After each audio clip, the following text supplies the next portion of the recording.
상안검을 하거나 하안검을 수술한다고 해서 그게 50년, 60년 이제 가지는 못하기 때문에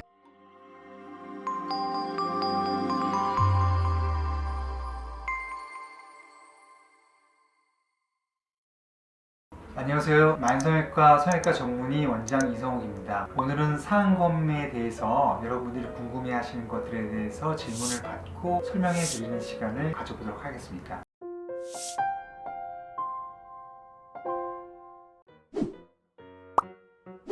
상안검이라고 하는 거는 이제 나이가 드시면서 위에 눈썹과 눈꺼풀 자체가 점점 떨어져서 시야를 좀 가리기도 하고 외모상 좀 어두워 보이고 좀 기운 없어 보이기도 하고 또 바깥쪽부터 먼저 좀 처지기 때문에 바깥쪽에 이렇게 짓물러 가지고 좀 따갑고 가렵고 하시는 분들이 좀 많이 있습니다. 이것들에 대해서 궁금하신 질문들을 저희가 몇 가지 설명해 드리는 시간을 가져보도록 하겠습니다.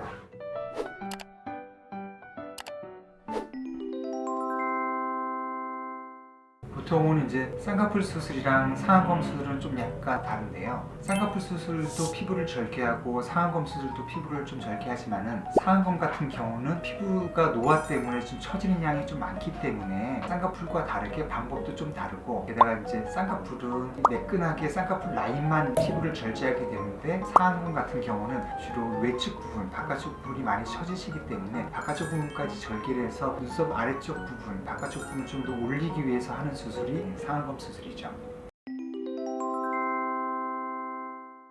상안검 수술을 몇 번 할 수는 있는데요. 일단은 피부의 구조 자체가 속눈썹에서 눈썹으로 올라가면서 점점 두꺼워지기 때문에 이 눈 위쪽이 피부만 계속 잘라내게 되면은 점점 두꺼운 피부가 내려오기 때문에 쌍꺼풀이라든지 피부 접힘이 되게 두껍게 만들어지거든요. 두껍게 만들어지면은 뭐 소위 꼬막눈이라든지 인상이 좀 험악해 보인다든지 안 그러면 너무 좀 거북하게 보이는 부분이 있어서 적당한 너비만큼 잘라내서 쌍꺼풀 자체가 너무 두껍게 형성되지 않도록 하는 게 좋죠. 그렇기 때문에 피부가 얇으신 분들은 한두 번 더 하실 수도 있지만 피부가 두꺼우신 분들은 한 번만 상안검 수술하고 다른 부분을 통해서 눈썹 자체를 올리는 게 좀 더 인상에 좀 도움이 될 것 같습니다.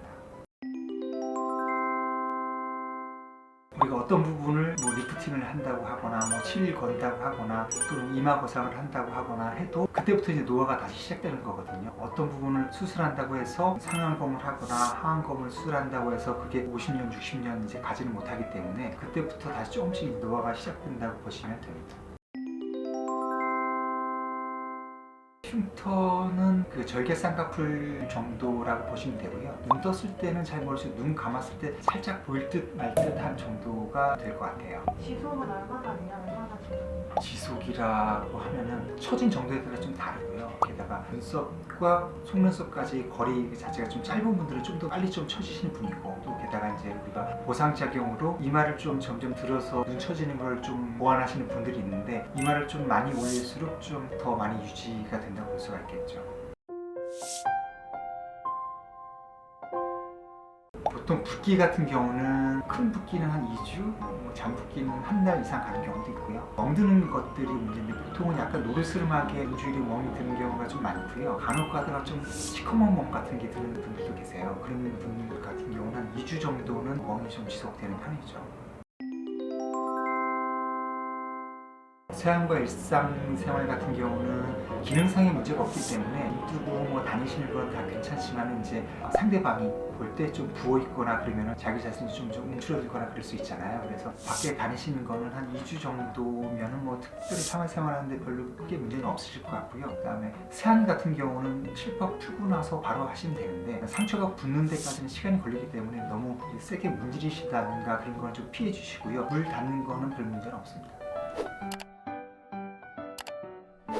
이제는 몇 케이스를 이제 보시면서 상안검 수술을 하는 거에 대한 특성 몇 개를 좀 설명을 이제 드리겠습니다. 일단 이분은 상안검만 하셨는데요. 주로 이제 이렇게 바깥쪽에 좀 많이 처지시는 분인데 눈을 일단 절개를 해서 바깥쪽도 올리고 수술을 하고 라인을 좀 부담스럽지 않기를 원하셔가지고 좀 얕은 쌍꺼풀 라인을 좀 만들었어요. 근데 여기서 보시면은 뭐가 달라졌냐 하면은 눈썹과 눈 사이 간격이 달라졌거든요. 왜냐하면은 이렇게 피부가 눈을 많이 가리고 있을 때는 시야를 확보를 해야 되기 때문에 본인도 모르게 이마를 이렇게 들어 올리기 때문에 눈썹과 눈 사이 거리가 좀 더 벌어져 있지만은 상안검을 하시고 나면은 시야 확보가 잘 되기 때문에 이마로 눈썹을 들어 올릴 필요가 없기 때문에 무의식적으로 이마 근육이 힘을 주지 않기 때문에 눈썹이 이렇게 좀 떨어져 내려오게 되죠. 이런 분들이 꽤 많기 때문에 반드시 상안검, 눈 처지는 수술을 할 때는 눈썹과 눈 사이의 거리에 대해서 우리가 설명을 해드리고 있어요. 그래서 눈썹이 약간 좀 더 가까워질 수 있다고 설명을 드리죠.